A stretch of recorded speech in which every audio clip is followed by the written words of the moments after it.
So there are 2 films coming out this Valentine's Day. I guess 3 if you count Captain America. 2 related to actual Valentine's Day, and there is definitely one clear winner. I'm going to tell you about it right now. Hard Eyes is directed by actor, writer, and director Josh Ruben. I don't really know a lot about Josh Ruben. I have seen a few things that he's acted in, but never really cared about his movies. And honestly, when I saw the trailer, I couldn't have cared less to see this movie.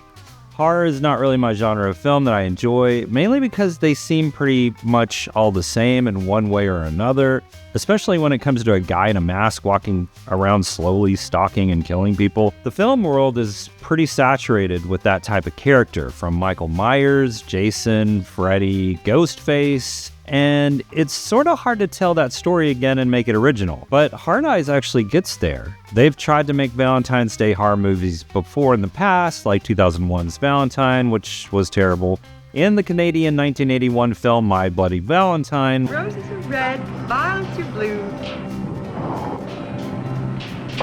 One is dead, and so are you. Which they actually remade in 2009, but I think this is the only Valentine's Day horror movie that actually works. And it works because it's also a comedy and a love story, which I know that sounds weird, but just trust me on this. This film is very well written though, and actually really funny. The film starts with a couple at a vineyard where the guy is proposing to a girl while the song Amazed by Lone Star is playing in the background, which is kind of funny. You can tell that his soon-to-be fiancé has pushed him to propose in a certain way, and it's a really funny scene and a great start to the film. It's kind of cheesy.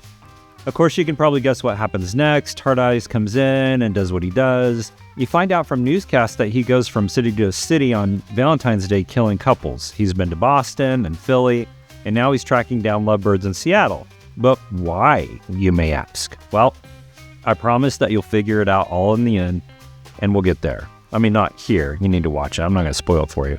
Then we meet Allie, played by Olivia Holt, who keeps looking at her ex's social posts of him and his new girlfriend and wants nothing to do with love anymore. She's an ad exec for a jewelry brand called Crystal Kane, and she botches an ad campaign and is forced to work with an outside marketing consultant, Jay, played by Mason Gooding, who is instantly into her and invites her to a Valentine's Day dinner disguised as a working session. They are mistakenly recognized as a couple by Hard Eyes, and then the chase begins.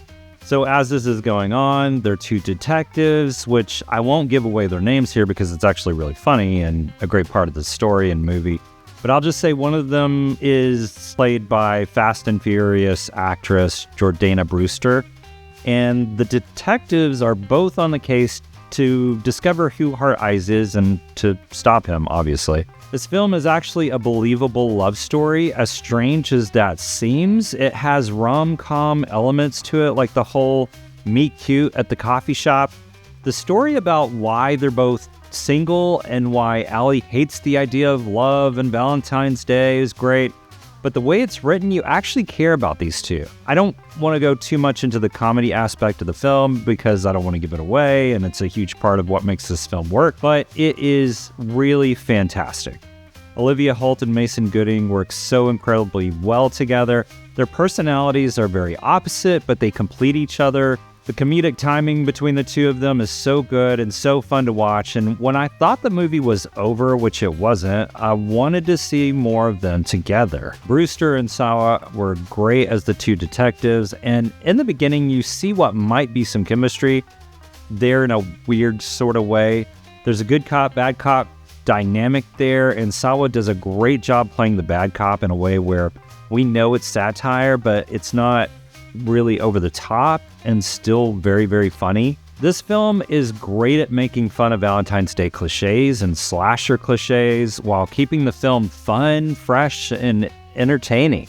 There's a great scene where Allie and Jay are in a taxi cab that is busting with Valentine's Day lights and hearts and candy everywhere and a Spotify Valentine's Day playlist, and the driver is talking about how important love is in a cliche way. But then the dialogue written for the scene points out the ridiculousness of Valentine's Day and the idea of what love is compared to what love really is. sort of the selfish wants of love compared to the selflessness of what love is supposed to be. It's pretty deep for a comedy slasher film. I love the rom-com references they throw out in this film. I can't really talk about them without ruining it for you, but they're absolutely great. There's a scene at a drive-in that gives you a lot of exposition, but in a way that makes you laugh and a little nervous at the same time. The sound design is great. You hear the unrealistic sounds of knives in the air when they come out of holsters, leather boots when Heart Eyes walks with loud bass stomps. All the sounds that keep you on the edge of your seat and are usually in a horror movie. The love songs that they used were really fun and a great choice for the film, including Please Don't Go by Casey and the Sunshine Band, which I really loved. And when I heard it, I thought it was a remake of KWS's 90s version, but apparently that was the remake. I didn't know that. The songs that they picked for the film were perfect in my opinion. The only thing that was a little lackluster for me in the film was the reveal of who Heart Eyes is. There's a scene where they think they finally got him at the drive-in, and then they take the mask off and they look at each other and they're like, who is this? And I think that would have been kind of a funnier ending for me, making it just some random person that they don't know. But that's just me. It has more of a Scream storyline to it, sort of, but not really. I don't know. You'll just have to see it for yourself. Heart Eyes is a very well-written horror comedy, romantic comedy, I guess, that was a pleasant surprise that had me laughing and sadly a very empty theater. I was the only one there. There were great performances all around by Holt, Brewster, Sawa, and Gooding. Mason Gooding was pretty hilarious, actually. It's a really fun film that caters to everyone on Valentine's Day, couples, singles, people who love Valentine's Day, those who hate it. I'm giving Heart Eyes 3.5 stars out of 5 for all these reasons and more. It is rated R for strong violence, a lot of gore, strong language, and some minor sexual content. But it's not a scary movie. At least it wasn't for me. But if you're a little squeamish, this might not be for you. If you've seen Heart Eyes, let me know what you thought of it. I'd love to talk spoilers in the comments with you. I really had a lot of fun with this one, and it was pretty unexpected. Like and subscribe if you don't mind. Thank you so much for watching. It really means a lot. And remember, don't wait till it streams. Let's go to the theater and let's see it together. Jay, you're tall and ripped and perfectly capable of defending yourself. These muscles were not made for violence, they're for cuddling.